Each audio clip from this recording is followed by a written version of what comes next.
Subscribe our channel Persian Cat Planet. Hello everyone, আসসালামু আলাইকুম। সবাই কেমন আছেন? আশা করি সবাই ভালো আছেন, আমরাও কিন্তু ভালো আছি। তো আজকে সালসার একমাত্র বাবু, মানে একটা বাবুই অবশিষ্ট ছিল, তো ওটা সেল হয়ে যাচ্ছে, একটু পরেই নিতে আসবে। আর আসলে কি আমি হেজিটেশনে ছিলাম যে হচ্ছে শনিবারে আসে কিনা, তো এখনই বললো যে 1 ঘন্টার ভেতরেই আসবে। এখন হচ্ছে রেডি করার পালা। নর্মালি আমি ক্যাট সেল করতে গেলে কিন্তু একদম মানে নিট অ্যান্ড ক্লিন করে দিই, গোসল করাই, কান পরিষ্কার করাই, একেবারে সুন্দরভাবে দিই। তো আজকেও ব্যতিক্রম হবে না। সোনা চলে যাবে তুমি। তো আগে তাড়াতাড়ি গোসল করাই, যেহেতু 12টা বেজে গেছে, তো ওকে গোসল করাই দিব। আর হচ্ছে একটু গরম পানি দিয়েই গোসল করা উচিত। আর ও গোসল করতে অনেক পছন্দ করে। হ্যাঁ, অন্য বিড়ালরা যেরকম মানে লাফালাফি ঝাপাঝাপি, ও ওরকম কিছুই করে না। দেখবেন যে অনেক শান্ত থাকে।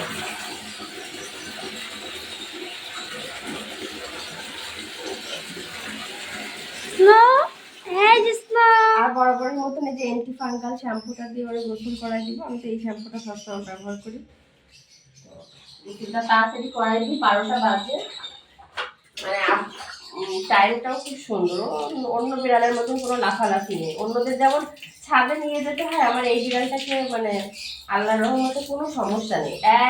এই ভালো বলতে বলতে খারাপ হয়ে গেল নাকি?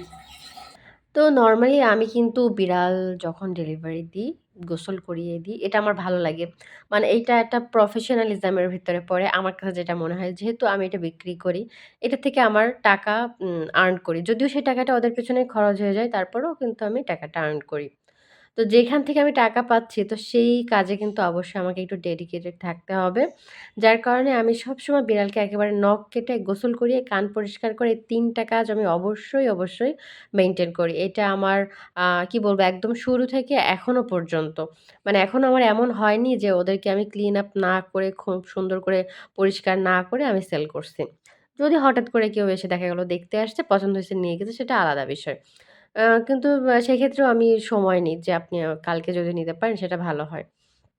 কারণ যেহেতু ওরা আমার ঘরের বাচ্চা, আমি বা কি বলবো, আমার হাতে ওদের জন্ম হইছে। আমি প্রত্যেকটা বাচ্চাকে আমি মানে ধরছি।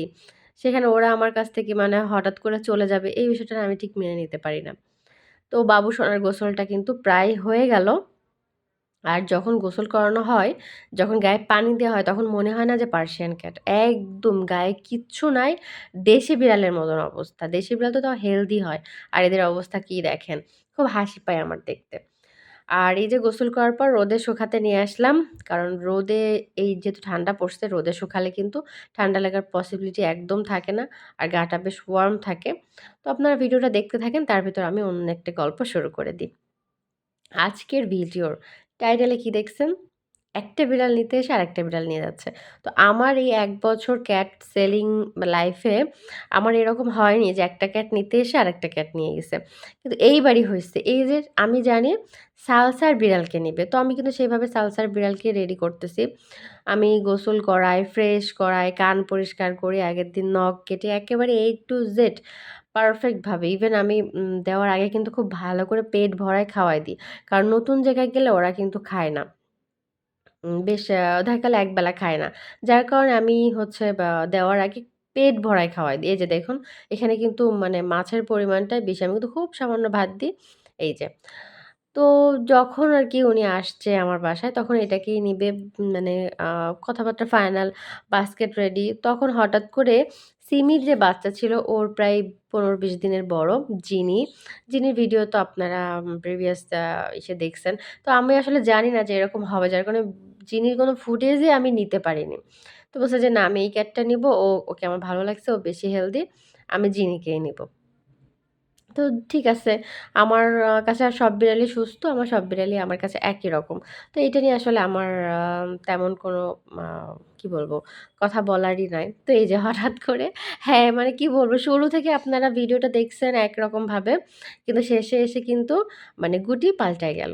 তো এখন জিনি চলে গেল বাস্কেটের ভেতরে।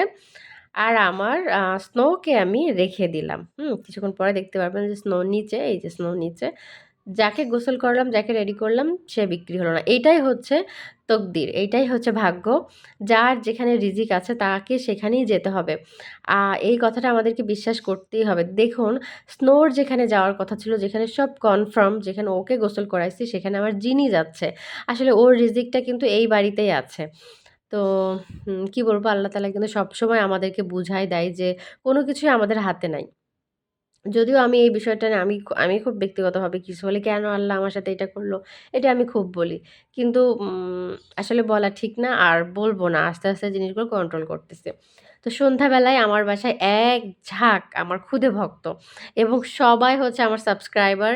এই ১ম আমার সাবস্ক্রাইবাররা আমার সাথে দেখা করতে আসছে এবং সবাই হচ্ছে আমাদের আয়েশার স্কুল ফ্রেন্ড। আয়েশা স্কুলে যেয়ে যখন গল্প করছে, ওরা সবাই আমার চ্যানেল সাবস্ক্রাইব করে, ইভেন প্রত্যেকটা ভিডিও দেখে এবং কতবার দেখে তার কোনো ঠিক নেই। তো ওরা আসছে আজকে আমার আর আমার ক্যাটদের সাথে দেখা করতে। আমি যে এত, এত, এত খুশি বলার বাইরে, মানে এটা আমার জন্য একটা সারপ্রাইজ ছিল। আর কি বলবো, আজকের দিনের সেরা গিফট হচ্ছে ওদের। যদিও বেশি, বেশি একটা সময় ওরা থাকতে পারেনি। মানে থাকলে আমার থেকে খুশি মনে হয় আর কেউ হতো না। তো ভিডিওটা এই পর্যন্তই। ভালো থাকবেন আর চোখ রাখবেন যেন আরও নতুন, নতুন, নতুন ভিডিও নিয়ে আপনাদের সাথে হাজির হতে পারি। আল্লাহ হাফেজ।